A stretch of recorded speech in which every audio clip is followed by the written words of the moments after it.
Tem poder quem ora, tem intimidade quem ora, tem relacionamento quem ora, tem discernimento quem ora, tem governo quem ora, se antecipa quem ora. Mas muitas vezes a gente olha a intercessão como sendo um ministério de alguém e a oração como sendo algo pontual, quando na verdade todos fomos chamados a sermos intercessores. A intercessão, eu já falei sobre isso, mas eu preciso relembrar para alguém, significa alguém que está entre sessões. Então um intercessor é alguém que se move entre os céus e a terra. Então você ouve a realidade dos céus e você comunica o que ouviu para a terra. Você enxerga a realidade nos céus e você compartilha o que você viu na terra. E quando você atrai os céus para a terra, algo sobrenatural acontece. Esse é o princípio da oração. Mas eu quero falar hoje sobre algo que é muito poderoso. A gente olha para Jesus e a gente vê que Jesus em vários momentos da sua história orou antes e depois de um grande mover.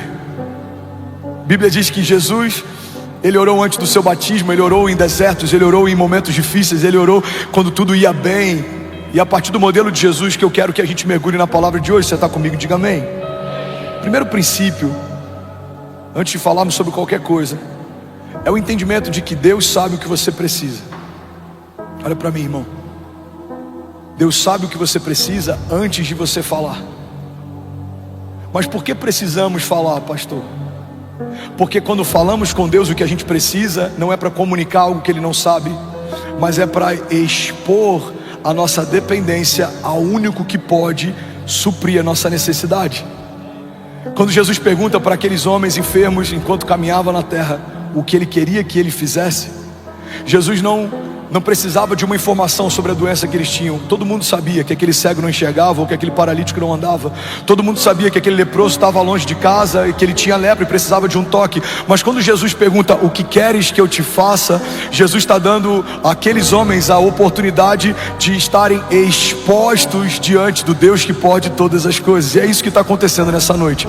Jesus está perguntando para pessoas aqui: filho, o que queres que eu te faça? Qual é a sua necessidade? Qual é a sua impossibilidade? E a partir dessa vulnerabilidade que o meu milagre começa a ser gerado. Há alguém comigo aqui? Diga amém. Salmos 37:18 diz assim: o Senhor cuida da vida dos íntegros e a herança deles permanecerá para sempre. Em tempos de adversidade não ficarão decepcionados, e em dias de fome desfrutarão de fartura. Será que alguém pode dizer glória a Deus por isso? Sabe, a oração é um momento da gente conectar céus e terra, é um momento da gente compartilhar nossas necessidades, é um momento da gente agradecer por tudo que viveu. Mas a oração faz muito mais do que suprir o que você pediu ou te dar o que você precisa. A oração te torna mais parecido com Jesus. Eu não lembro de quem é o autor, mas essa frase, ela me impactou. Eu vi um tempo atrás, ela dizia assim: cada vez que eu oro, Deus tira algo meu e coloca algo dele.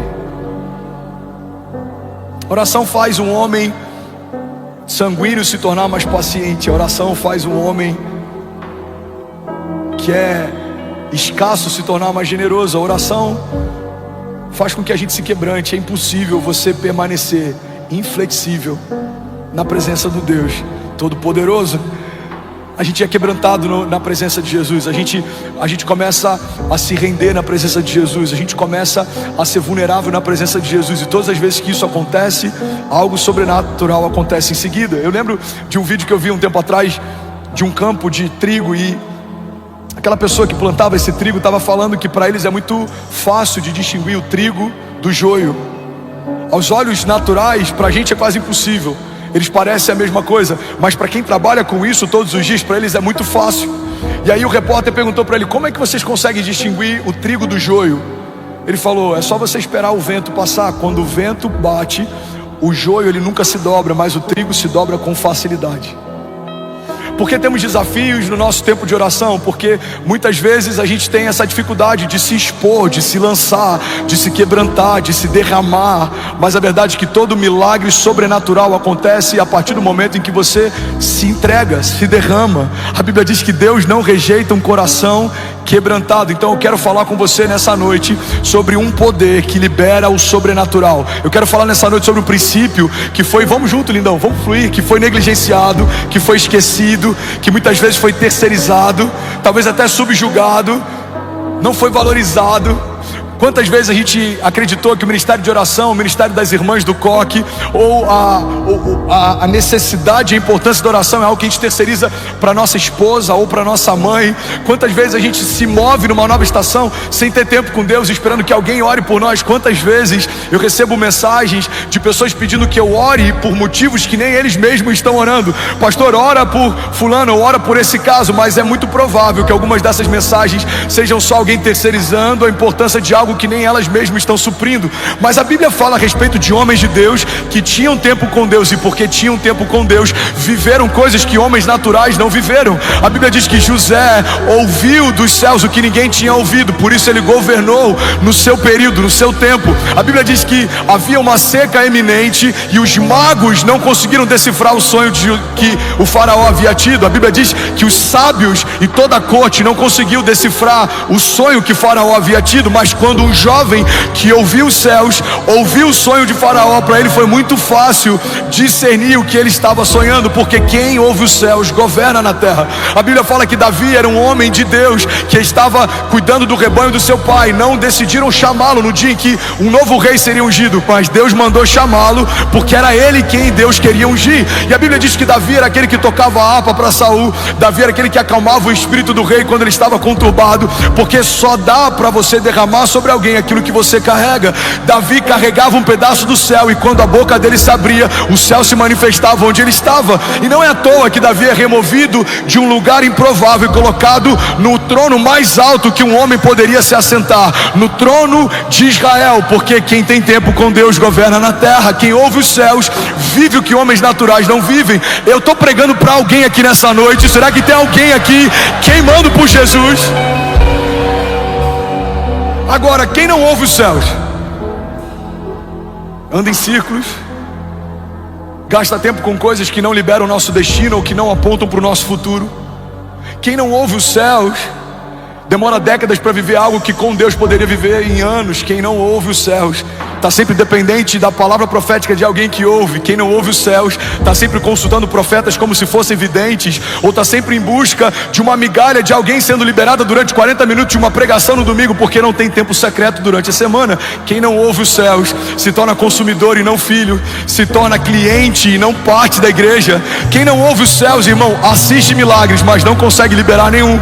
Quem não ouve os céus até crê que Deus faz algo, mas não crê que Deus vai fazer na sua própria vida. Quem não ouve os céus tem medo do futuro, tem medo do inferno, tem medo dos demônios, tem medo da inveja, tem medo dos levantes. Mas quem ouve os céus pode declarar com autoridade: mesmo que eu ande pelo vale da sombra da morte, mal nenhum eu temerei, porque tu, Senhor, estás comigo. Podem 1000 cair ao meu lado, 10.000 à minha direita, mas eu não serei atingido.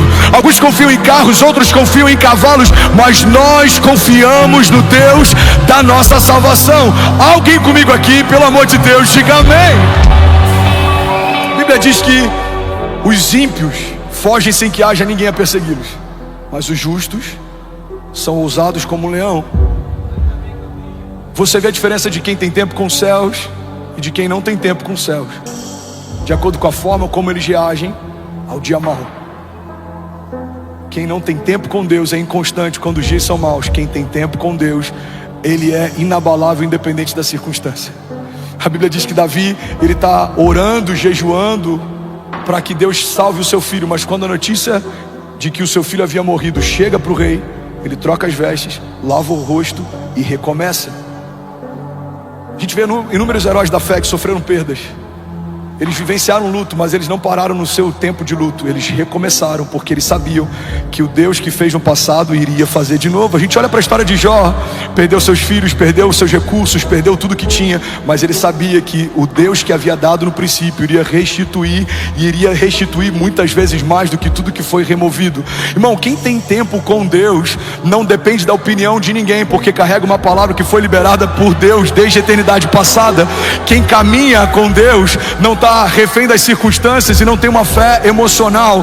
Fé não é o que se sente, fé é o que se sabe. Eu sei que o meu Redentor vive, eu sei que porque Ele vive eu posso crer no amanhã, eu sei que o meu amanhã vai ser melhor que hoje, eu sei que eu posso todas as coisas naquele que me fortalece, eu sei que o Senhor é o meu bom pastor e de nada eu terei falta, eu sei que as portas do inferno não vão prevalecer contra a igreja. Eu sei que Ele é o meu refúgio, a minha fortaleza, socorro presente na hora da angústia. Por isso, independente do que me cerca, eu sei que a palavra que Deus liberou sobre mim vai acontecer. Se alguém crê nisso, diga amém.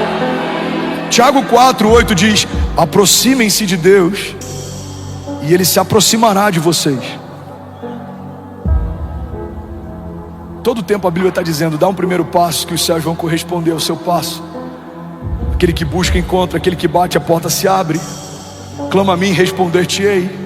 Se aproxime de mim e eu me aproximarei de você. Quem sabe, irmão, o que a gente chama de silêncio de Deus, na verdade seja só a resposta para uma passividade nossa. Somos passivos até quando precisamos de um milagre. A Bíblia diz que um cego clamava: Jesus, filho de Davi, tem compaixão de mim. E a multidão cercava ele, comprimia ele, tentava calar a voz dele. Mas a Bíblia diz que quanto mais tentavam calar ele, mais alto ele gritava: Jesus, filho de Davi, tem compaixão de mim. Sabe, algumas circunstâncias vão tentar calar você, algumas vozes vão tentar parar você, algumas tribulações e tempestades vão tentar desanimar você, alguns desertos vão tentar paralisar você. Mas quanto maior é a investida do inferno contra você, mais forte tem que ser o seu clamor para aquele que pode mudar a tua história. As circunstâncias vão tentar sufocar a tua voz. O que eu faço, pastor? Grite mais alto, clame uma vez mais, persiga o teu milagre, provoque a próxima estação, porque há poder em toda palavra liberada por aquele que carrega a própria vida de Deus dentro de si. Há poder na concordância da oração, há poder na oração dos justos, há poder na unidade da igreja, há poder no nome de Jesus. E a palavra de Deus nos diz que a partir do nome de Jesus, o que ligarmos na terra será ligado nos céus, e o que desligarmos na terra será desligado nos céus. Então nessa noite, até o final dessa palavra, a gente vai fazer algo prático. Você vai se colocar de pé daqui a pouco, fechar os seus olhos e abrir a sua boca. E daqui a algumas semanas você vai testemunhar que coisas que você profetizou e clamou hoje, Deus respondeu em dias. Levante suas mãos, deixa eu profetizar sobre alguém aqui. Pai, eu declaro um exército se levantando de intercessores, de homens e mulheres de oração, de homens que carregam o sobrenatural, de homens que carregam o sopro do céu.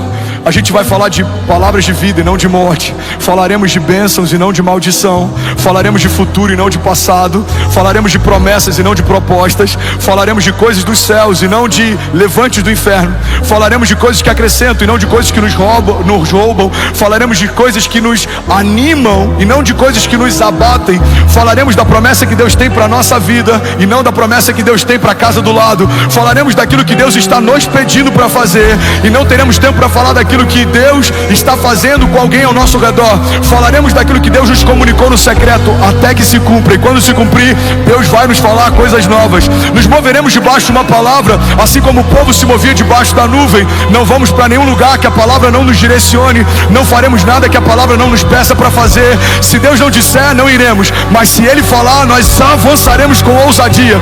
Quando Ele nos pedir, nós daremos. Quando Ele falar avance, avançaremos. Quando Ele falar corra, correremos. Quando Ele falar creia, nós creremos. Mas se os céus estiverem em silêncio, perseguiremos um novo som do céu até que Ele venha. Nós cremos, os céus não estão paralisados, porque Deus não é como deuses feitos por mãos humanas, que tendo olhos não veem, que tendo bocas não falam, que tendo mãos não tocam. Não, Deus é um Deus de verdade, que gera milagres de verdade. E nós somos o seu povo, que se chama pelo seu nome, e nós nos humilhamos, e nós nos arrependemos, e nós clamamos. E a tua palavra diz que se fizermos isso, o Senhor ouvirá dos céus e nos dará respostas. O Senhor mudará nossa sorte, sonará nossa terra. Pai, eu declaro em nome de Jesus uma igreja forte na oração, uma igreja que se move no secreto, uma igreja que carrega a autoridade dos céus. E quando a gente abre a nossa boca, algo sobrenatural não vai acontecer. Algo sobrenatural já aconteceu. Se você crê nisso, irmão, você pode dar um brado de liberdade no seu lugar. Isso. Como se for para Jesus, você pode fazer melhor. Aleluia. Aleluia. Alguém feliz com Jesus ainda, diga amém. Sabe, Jesus orou no seu batismo, Lucas 3:21. Quando todo o povo estava sendo batizado, Jesus também o foi. E enquanto ele estava orando, o céu se abriu. Uma das maiores incoerências da nossa geração é que desejamos céus abertos, mas permanecemos com a nossa boca fechada. A Bíblia diz que enquanto Jesus ora, os céus se abrem. A Bíblia diz que enquanto Jesus ora, algo acontece. Irmão, Jesus está no seu batismo e ele não deixa de orar. A Bíblia diz que depois que ele é batizado, o Espírito é derramado sobre ele. O Espírito então leva Jesus 40 dias para o deserto para orar. Não tem nenhuma estação que Jesus entre que não seja marcada por oração antes e no final dela. A Bíblia diz que Jesus orou nos desertos. Lucas 5,16. Ele, porém, retirava-se para os desertos e ali orava. A Bíblia diz que Jesus orou a noite inteira antes de escolher os discípulos. E a minha pergunta é: como queremos tomar decisões importantes sem consultar a Deus, se o próprio Jesus não abrir a mão desse recurso? Irmão, Jesus, o Verbo encarnado, o próprio Filho de Deus, parte da Trindade, estava desde o princípio. João diz que no princípio ele era o Verbo estava com Deus, o Verbo era Deus. Todas as coisas foram feitas por meio dele, sem ele nada do que foi feito se fez. O autor e consumador da nossa fé, o maravilhoso conselheiro, Deus forte, Pai da eternidade, Príncipe da paz, está orando incessantemente antes de escolher os seus discípulos, porque ele não fazia nada que ele não tinha visto o Pai fazer, e ele não falava nada que antes ele não tivesse ouvido o Pai falar. Quantas vezes a gente assina contratos ou entra em sociedades, a gente toma decisões ou acessa portas sem que Deus tenha nos dado respostas. A pergunta que a gente precisa fazer nessa noite é: se o próprio Jesus não se movia sem antes ter uma palavra de Deus, como a gente ousa se mover sem que Ele fale? Olha o que a Bíblia diz, Lucas 6,12. Em um daqueles dias, Jesus saiu para um monte a fim de orar, e passou a noite orando a Deus. Ao amanhecer, chamou seus discípulos e escolheu 12 deles, a quem também designou como apóstolos. A Bíblia diz que Jesus orou antes da multiplicação dos pães e peixes. Isso é uma coisa extraordinária, porque a gente vê várias vezes Jesus orando e agradecendo antes do milagre acontecer. Dinâmica da fé fala a respeito de celebrarmos antes do milagre acontecer, porque celebrar depois que aconteceu é óbvio, mas celebrar antes de acontecer é fé. Uma mulher estéril que celebra o filho antes de saber que está grávida. Uma família quebrada financeiramente que celebra o novo de Deus antes de um novo contrato chegar. Um casal que se divorciou, mas já celebra a boda de casamento, mesmo que o marido ainda não tenha voltado para casa. Pais que celebram a restauração de um filho viciado, mesmo que ele ainda não tenha aberto mão de um vício. Irmão, isso é fé. A fé é trazermos à existência coisas que não existem, é tratar coisas que não são como se já fossem. A Bíblia diz que Jesus, antes de multiplicar o pão, já agradece pela multiplicação. João 6,11 diz assim: então Jesus tomou os pães e deu graças e os repartiu entre os que estavam sentados, e tantos quanto queriam comeram, e o mesmo Ele fez com os peixes. Mas a Bíblia também diz que Jesus orou depois da multiplicação. Mateus 14:23. Tendo despedido a multidão, subiu sozinho ao monte para orar, e ao anoitecer estava ali sozinho. Alguém pode dizer glória a Deus por isso? Irmão, olha para mim, pega isso aqui. Todo tempo de secreto gera recompensa pública. Jesus ora quando ninguém vê. O que Ele faz no dia seguinte, todos veem. Jesus ora no deserto enquanto ninguém vê. Quando Ele começa a operar em milagres, todo mundo vê. Jesus ora antes dos pães serem multiplicados. Depois que os pães são multiplicados, Ele se separa para orar também. Jesus ora antes de ser batizado, enquanto é batizado, e depois de ser batizado também. Jesus ora antes de escolher os discípulos, e quando Ele está quase entregando o seu espírito nos seus minutos finais de vida também. O que vemos na vida de Jesus, muitas vezes, é uma vida de poder sobrenatural, mas o que não percebemos na vida de Jesus é que esse poder sobrenatural não é causa, é consequência. É uma vida de oração, gera poder sobrenatural que opera milagres. A igreja anseia por viver milagres, sinais e maravilhas, mas para isso precisamos ter uma vida firmada em oração. Paulo diz que a oração no Espírito, ela é infrutífera para a nossa mente, ou seja, ela não gera nenhum entendimento racional, mas ela edifica o nosso espírito.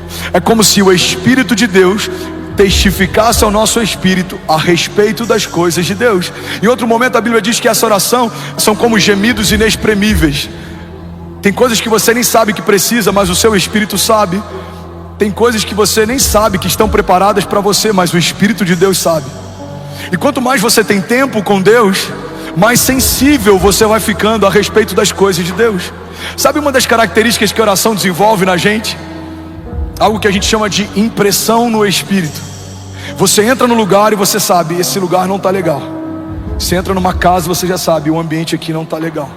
Você vai para uma reunião de negócios, você olha nos olhos de quem você teoricamente vai se tornar sócio, você sabe, cara, o olhar dele não está legal. Você entra num culto, você discerne, o ambiente não está legal. Por que você tem esse discernimento? Porque o seu espírito ouve do Espírito de Deus a respeito das coisas de Deus. É um desperdício, irmão, se tornar filho de Deus, mas não acessar os recursos do reino do seu Pai. Ele vai te dizer o que é para fazer, quando é para fazer. Ele vai te dar a palavra de sabedoria na hora certa. Ele vai te dar discernimento de motivações, de atmosferas, de ambiente. A Bíblia diz que o sábio a todos discerne, mas por ninguém é discernido. A Bíblia diz que o sábio discerne tempos e estações. Ele faz a coisa certa no tempo certo. Mas tudo isso é gerado num ambiente em que ninguém vê. Sabe, não são as nossas lives de oração, é a nossa oração no secreto.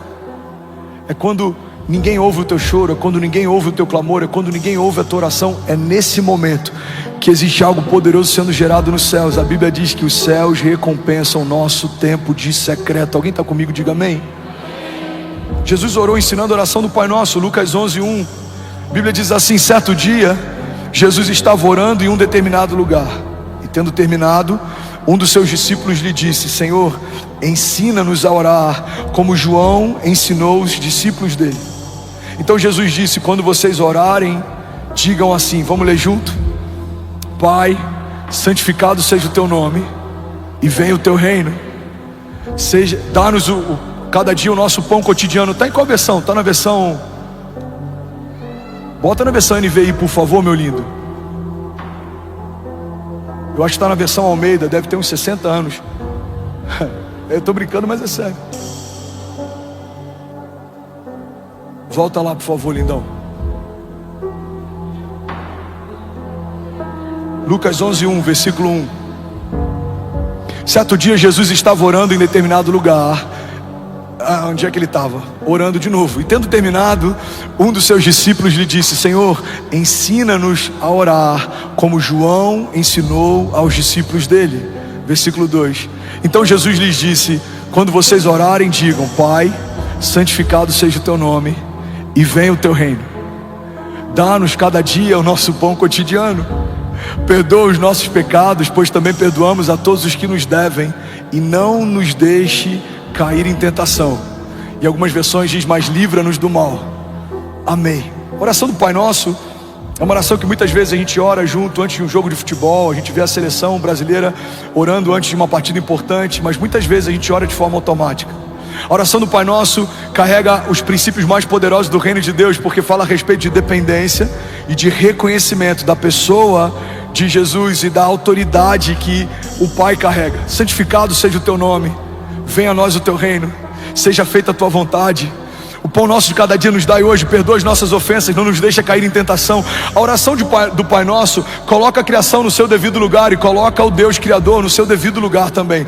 Quando você ora segundo esses princípios, você reconhece que se não for o Senhor, você não pode nada. Se não for o Senhor, eu não tenho o que comer. Se não fosse o perdão de Deus, eu não tenho nem como perdoar. Se não fosse a vontade de Deus, eu não tenho como me mover. A oração do Pai Nosso é uma oração que foi ensinada por Jesus e carrega alguns princípios que são fundamentais no reino de Deus.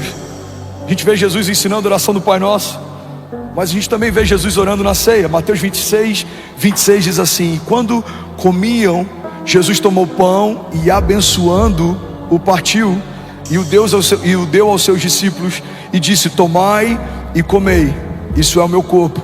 E tomando o cálice, dando graças, deu então para eles dizendo: bebei dele todos vocês. Jesus, ele ora em todos os momentos, e inclusive ele ora na cruz e no Getsemane. Mateus 26:36 é um dos momentos mais pontuais dos evangelhos. Alguém está comigo aqui ainda? Diga amém. Versículo 36 diz assim: então chegou Jesus com eles a um lugar chamado Getsêmani e disse a seus discípulos: assentai-vos aqui enquanto eu vou orar.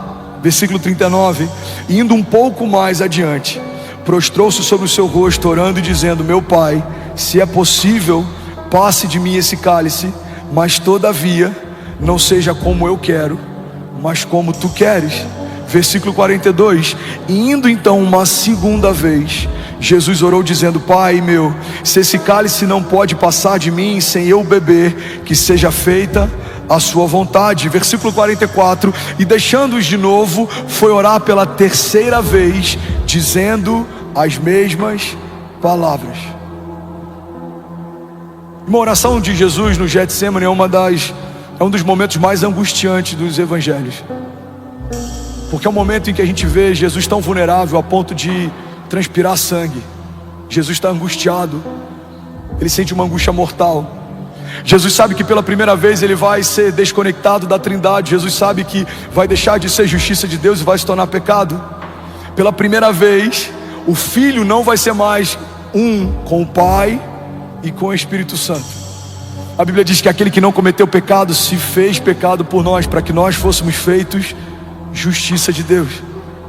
Mas no momento de angústia, o que Jesus faz não é correr ou fugir, o que Jesus faz é orar. Jesus ora antes da multiplicação, Jesus ora antes de se entregar como um pão partido por nós. Jesus ora antes de escolher os discípulos, Jesus ora pelos discípulos antes de enviá-los. Jesus ora antes de ser batizado, Jesus ora assim que foi batizado.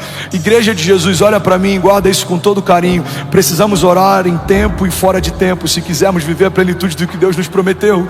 Você não vai sustentar as promessas da sua casa se não carregar vida de oração. Você não vai conseguir liberar o destino dos seus filhos se você não tiver encharcado da vida de Deus, porque tem poder quem ora. Muita oração, muito poder; pouca oração, pouco poder. A gente ouve isso há muito tempo na igreja, mas precisamos entender que isso é uma realidade. Quando vemos tantas manifestações acontecendo, tantas curas, tantos sinais, tantas maravilhas, Deus abrindo portas, um mover sobrenatural, precisamos entender que isso é uma resposta pública a pessoas que gastam tempo no secreto. Quanto mais profunda é a sua vida de oração, mais extraordinário vão ser os seus testemunhos.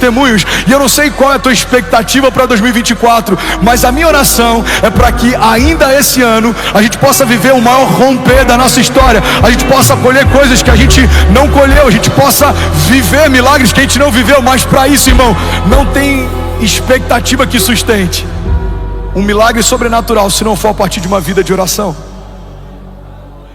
Você está comigo? Diga amém. Os voluntários estão comigo? Diga amém. Os pastores apaixonados estão comigo? Diga amém. Por que tanta resistência nesse culto? Porque esse entendimento muda a vida de uma igreja. Por que tanto silêncio nesse culto? Porque queremos o fruto de uma vida de oração de alguém, mas nem sempre queremos ouvir sobre a necessidade de orarmos mais. Essa pregação para a nossa geração corre o risco de se tornar até entediante. Muitos querem ouvir sobre avivamento, poucos querem entender como os avivamentos começam. A Bíblia fala que Elias orava e algo acontecia. A Bíblia fala que Josué, a Bíblia fala de homens de Deus: Moisés, Davi, José, Pedro, Paulo. Todos esses homens foram marcados por Deus no secreto. Lemos sobre as suas recompensas públicas, não conseguimos ter ideia do quanto eles geraram em oração aquilo que viveram enquanto todos viam. Igreja, olha para mim, o que vamos viver como igreja, o que você vai viver como casa, não se compara com aquilo que você viveu até aqui. A Bíblia diz que olhos não viram, ouvidos não ouviram e nem penetrou no coração do homem aquilo que Deus tem preparado para aqueles que creem. Mas nesse mesmo texto diz: mas Deus já o revelou por meio do seu Espírito. Algumas pessoas me perguntam: pastor, você imaginava viver o que você está vivendo? Não, há 10 anos atrás não, mas há 2 anos sim. Eu vi aquilo que vivemos hoje quando isso era impossível. Se você me perguntar: André, você imagina que aquilo que a gente vai viver daqui a 10 anos como vai ser? Não, daqui a 10 anos não, mas os próximos 2 Deus já me revelou. A gente não vai andar no escuro tateando, tentando encontrar um caminho, não. Enquanto você caminha, mesmo que os seus olhos não veem, Deus está dizendo o que Ele preparou para aqueles que creem. E os seus olhos não viram, os seus ouvidos não ouviram, não penetrou no teu coração, mas Ele já revelou por meio do Espírito. E esse é o testemunho dos filhos de Deus. A Bíblia diz que o testemunho dos filhos de Deus é que os filhos de Deus caminham pelo Espírito de Deus. Você não vai andar desenganado, você não vai ficar tentando. Irmão, um homem de Deus não tem tempo para ficar tentando. Você não vai tentar. Pastor, eu estou namorando com uma pessoa, eu vou tentar para ver se dá certo. Pastor, eu estou vendo um negócio, eu vou tentar para ver se funciona. Não, irmão, você não tem tempo para tentar. Você vai acessar o maravilhoso conselheiro e ele vai te dar um conselho de sabedoria, e você vai se mover com assertividade, e algo sobrenatural vai acontecer. E você não vai depender de conselho de homens. Talvez alguns homens vão te dizer não faça, mas se Deus disse, vai.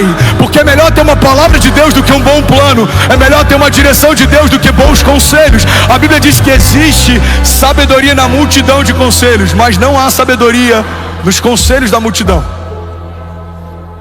A multidão falaria para Noé, não construa. A multidão falaria para Davi, não enfrente esse gigante. A multidão falaria para Jesus, corra, os soldados estão vindo para te prender. A multidão falaria para Abraão, não sai da sua terra e da sua zona de conforto. A multidão falaria para Daniel, é só você se prostrar e não precisa enfrentar leões. A multidão teria dito para Sadraque, Mesaque e Abidnego, o que custa você se render a um outro Deus, se Deus no fundo sabe que você o adora de verdade? A multidão teria talvez antecipado o ministério de Jesus. Maria tentou fazer isso. A multidão teria talvez abortado o projeto da redenção. Pedro tentou fazer isso. Pedro fala, Senhor, de maneira alguma a gente vai permitir que o Senhor seja entregue. Ele fala, aparta-te de mim, Satanás. Um homem que ouve os céus não se move por conselhos que fazem sentido, mas se move por promessas que foram feitas pela boca de Deus. Você está comigo? Diga amém. Eu quero falar sobre algumas dinâmicas de oração. A gente tem 5 minutos. Alguém consegue ouvir mais 5 minutos dessa mensagem? Diga amém. Somos 13.400 famílias online, mais de 13 nações conectadas. Você pode celebrar quem está com a gente online. Glória a Deus.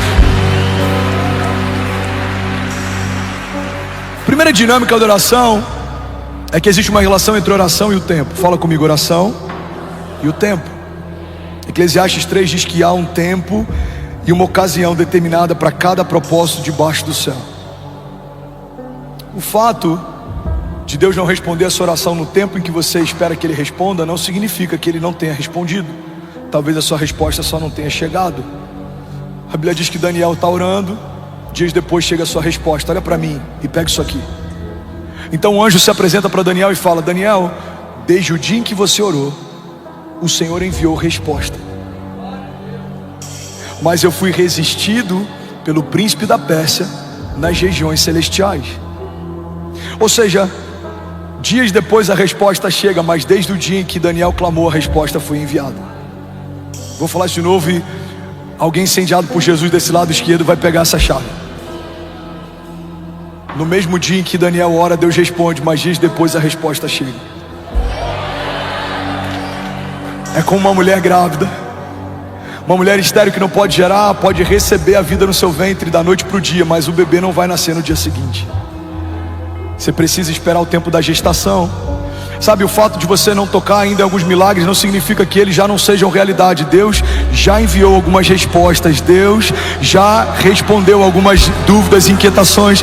Deus já está movendo algumas realidades. Deus já está abrindo algumas portas. Irmão, eu creio que enquanto a gente está aqui, Deus já está curando algumas enfermidades. Deus já está visitando alguns ventres. Vamos, eu quero profetizar sobre alguém. Enquanto estamos aqui, Deus já está removendo do coração de pessoas projetos que Ele não se alegra, ideias que não foi Ele quem deu. Mas Deus também está confirmando no coração de pessoas lugares, sociedades, negócios, projetos que é o Senhor quem te deu. Ele está dizendo, filho, fui eu quem fiz, fui eu quem abri, fui eu quem te deu. Avance, creia, não tenha medo, não tenha medo, eu sou contigo, eu estou com você. Essa porta fui eu quem abri, essa sociedade fui eu quem propus, essa empresa fui eu quem te dei. Porque a porta que Deus fecha, ninguém abre, mas a porta que Deus abre, irmão, ninguém fecha. E quem caminha com Deus sabe que é melhor uma porta fechada por Deus do que tentar forçar uma porta que Deus nunca abriu. É melhor você ter algo que Deus retirou de você do que tentar retirar de Deus algo que Deus disse que não é mais para esse tempo. Tem lugar lugares que você amava estar, Deus mandou você sair. Você não sabe por quê, mas você não ouvia conversas que Deus ouviu. Você não viu coisas que Deus viu. Tem lugares que você amava estar, pessoas que você queria com você, mas o próprio Deus retirou. Por quê, pastor? Porque Ele sabe daquilo que você não sabe. Ele vê aquilo que você não vê. Talvez no seu tempo presente não faça sentido algumas renúncias, mas no seu tempo futuro elas vão fazer todo sentido.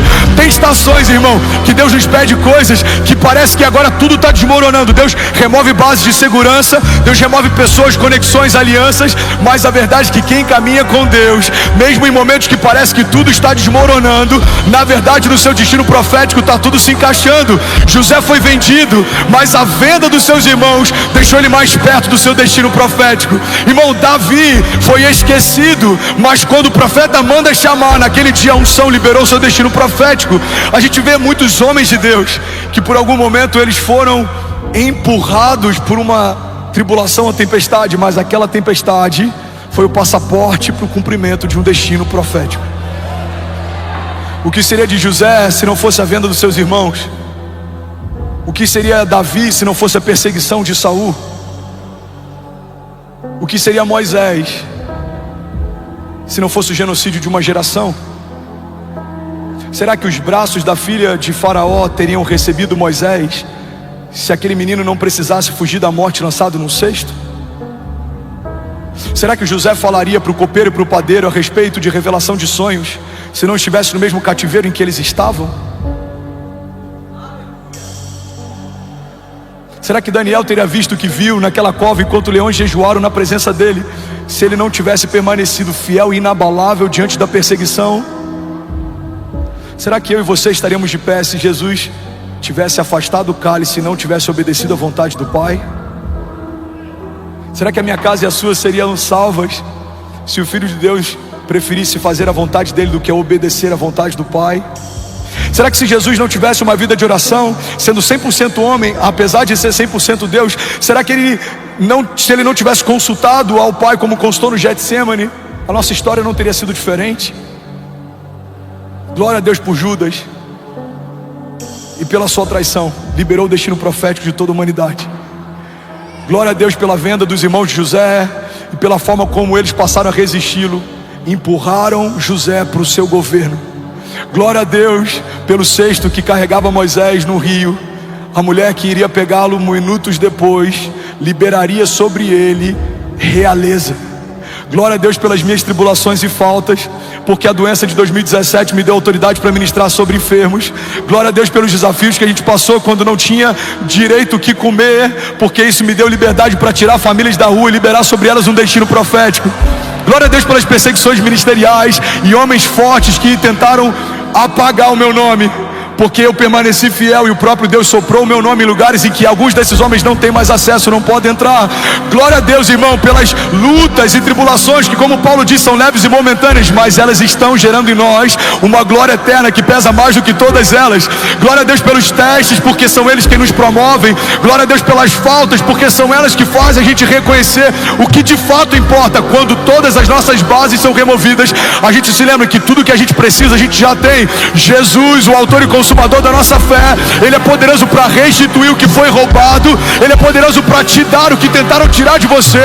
Mas para isso você precisa, irmão, ouvir os céus. Talvez ao seu redor as palavras são palavras de desânimo, de cansaço, de morte, mas as palavras que Deus tem para você são palavras de vida e de eternidade. Talvez alguém perto de você vai dizer: 2024 é o ano mais desafiador da nossa empresa. Mas alguém que ouve os céus precisa se levantar e declarar: não, 2024 é o ano de aceleração sobrenatural. Nunca vimos o que veremos a partir de agora. Talvez alguém na tua família vai dizer: eu nunca vi um ano tão difícil, com tantos desafios. Alguém precisa se levantar nessa casa e dizer: não, 2024 é um ano da dupla honra de Deus. Os céus estão abertos e nada vai faltar. Vamos, alguém comigo? Não vai faltar unção, não vai faltar recurso, não vai faltar direção, não vai faltar alegria, não vai faltar saúde, porque alguém que ouviu os céus está comunicando à terra: é tempo de viver milagres, é tempo de se levantar, é tempo de fluir em dons, sinais e maravilhas. Igreja de Jesus, levanta e resplandece. Alguém comigo aqui?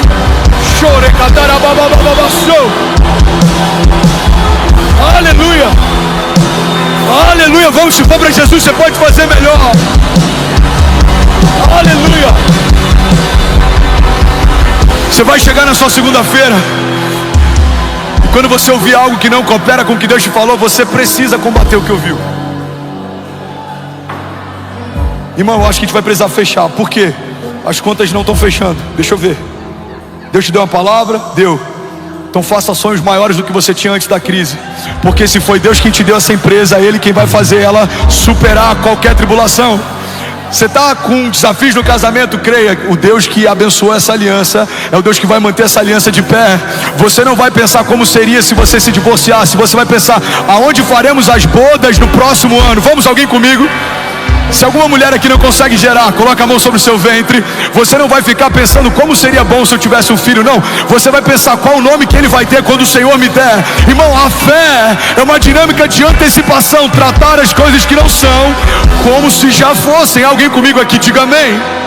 Levante suas mãos, declare com autoridade, diga: Pai, eu creio que há poder no nome de Jesus. Diga: eu creio que há poder em toda palavra que sai da boca de Deus a meu respeito. Diga: e a despeito do que o inferno está dizendo, eu carrego uma palavra de Deus. Diga: o Senhor não é homem para que minta, nem filho do homem para que se arrependa. Se Deus disse que vai acontecer, eu sei, no céu já aconteceu. Você pode dar um brado de liberdade no seu lugar. Vamos, será que alguém pode fazer barulho?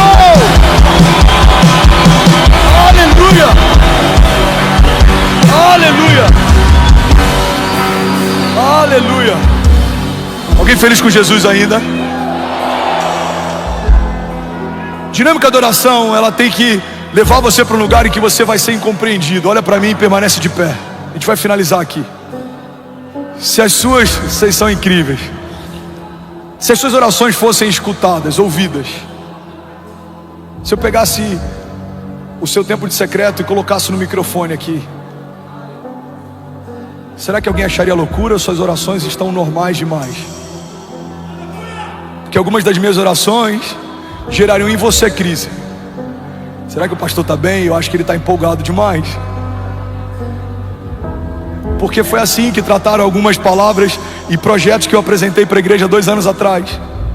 Coisas que se ouviam nos bastidores: o menino está empolgado, ele é novo, isso é normal. Coisas que se ouvem 2 anos depois: ele deve ter visto algo que a gente não viu, porque está acontecendo tudo que ele falou. Mas assim vai ser sobre a sua casa. Recebe isso, assim vai ser sobre os seus filhos.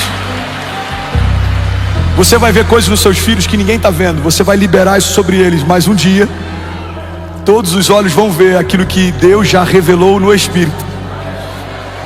Você pode ter um filho dislexo, talvez com TDAH, qualquer problema de assimilação, de conexão. Você vai ouvir de Deus quem Ele é, e você vai profetizar sobre Ele quem Ele é. Você é cabeça e não cauda. Você é filho de Deus. Você vai viver algo glorioso. O seu destino é extraordinário. Você vai tocar nações. Você vai ser grande entre os homens. Você vai aconselhar príncipes. Alguns vão olhar e falar: mas não faz sentido. Deus não te chamou para profetizar o que faz sentido.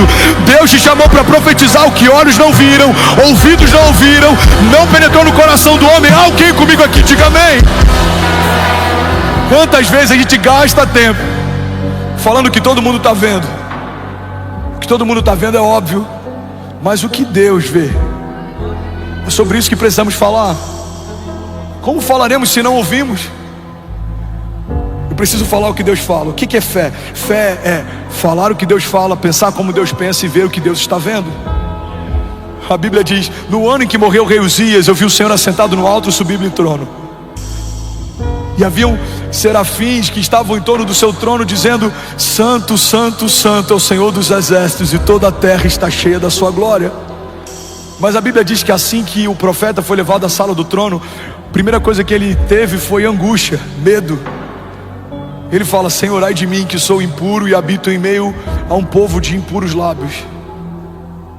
Então um anjo pega uma brasa viva no altar e toca os lábios dele, e ele vive esse momento que é único. Mas nesse dia algo acontece.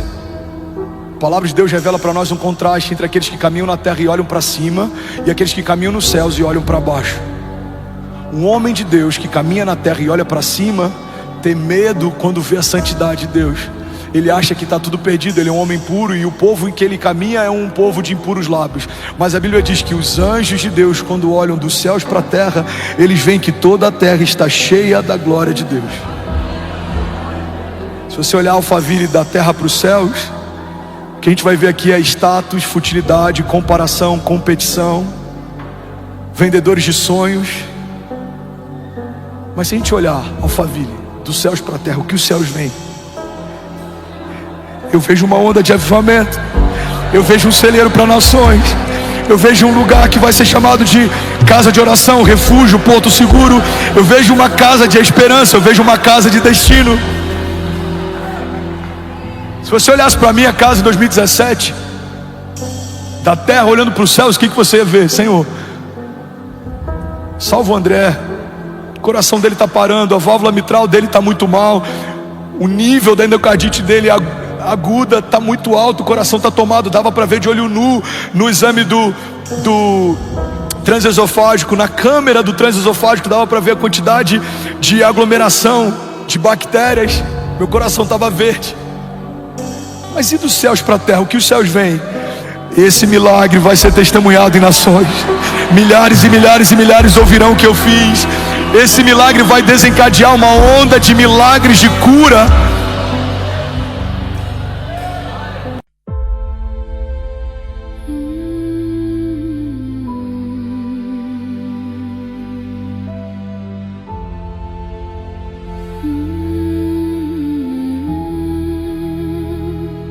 Vértigo de seda, mi calma se queda. Tu piel me provoca, mi alma te toca, mi voz invoca, tu luz sofoca.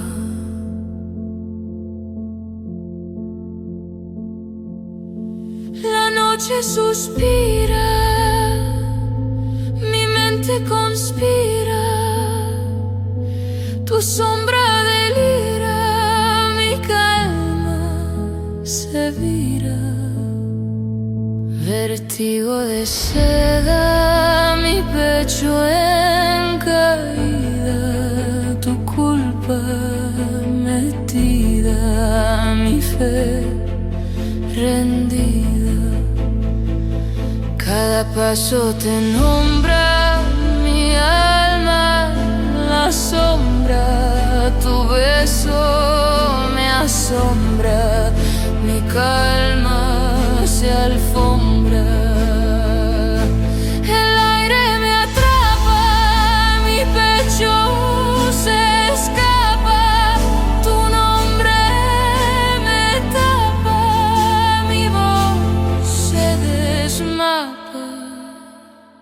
Vértigo de seda, mi trama encendida, tu luz prendida, mi piel vencida.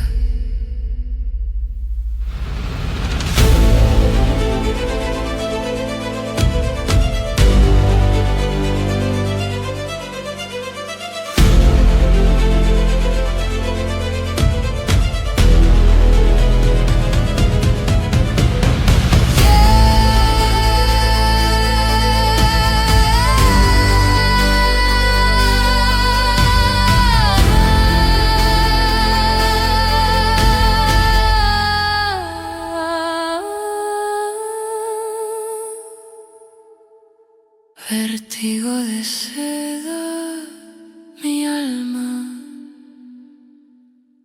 completa.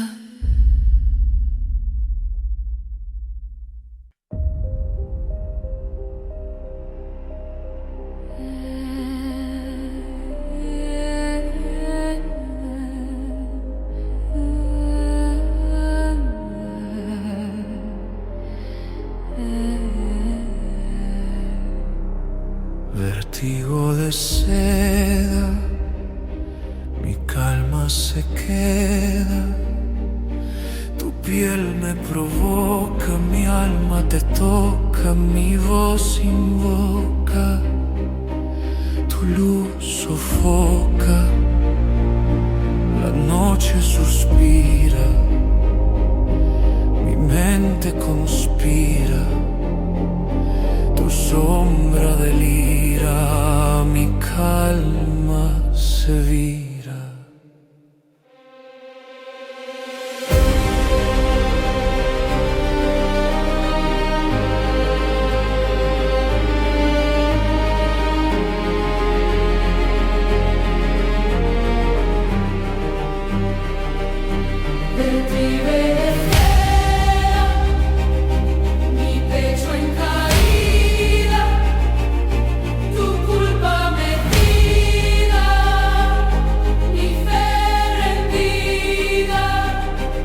Cada paso te nombra, mi alma en la sombra, tu beso me asombra, mi calma se alfombra, el aire me atrapa, mi pecho se escapa, tu nombre me tapa, mi voz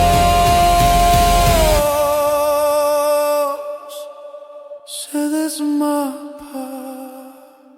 Vértigo de seda, Mi trama encendida, tu luz prendida, mi piel vencida.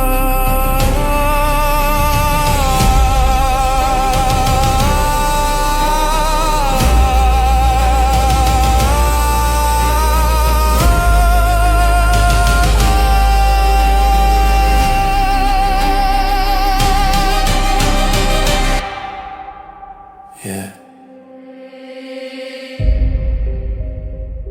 Vértigo de seda, mi alma completa.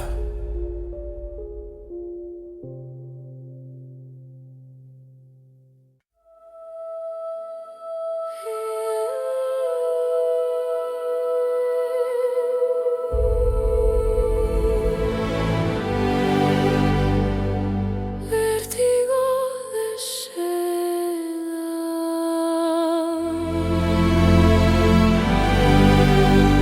Mi calma se queda. Tu piel me provoca, mi alma te toca, mi voz invoca, tu luz sofoca, la noche suspira, mi mente conspira, tu sombra delira, mi calma se vira. Vértigo de seda, mi pecho en caída, tu culpa metida, mi fe rendida. Cada paso te nombra, mi alma en la sombra, tu beso me asombra, mi calma se alfombra. El aire me atrapa, mi pecho se escapa, tu nombre me tapa, mi voz se desmapa.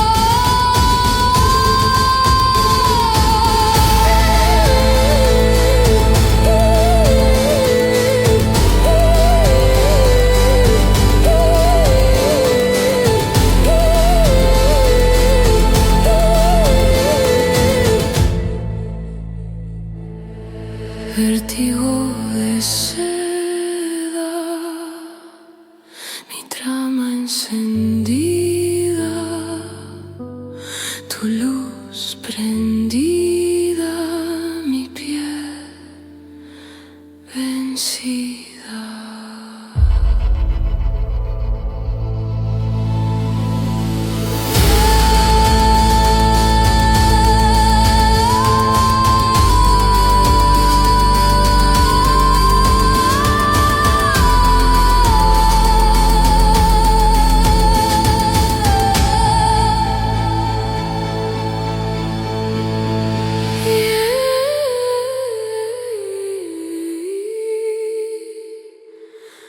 Vértigo de seda,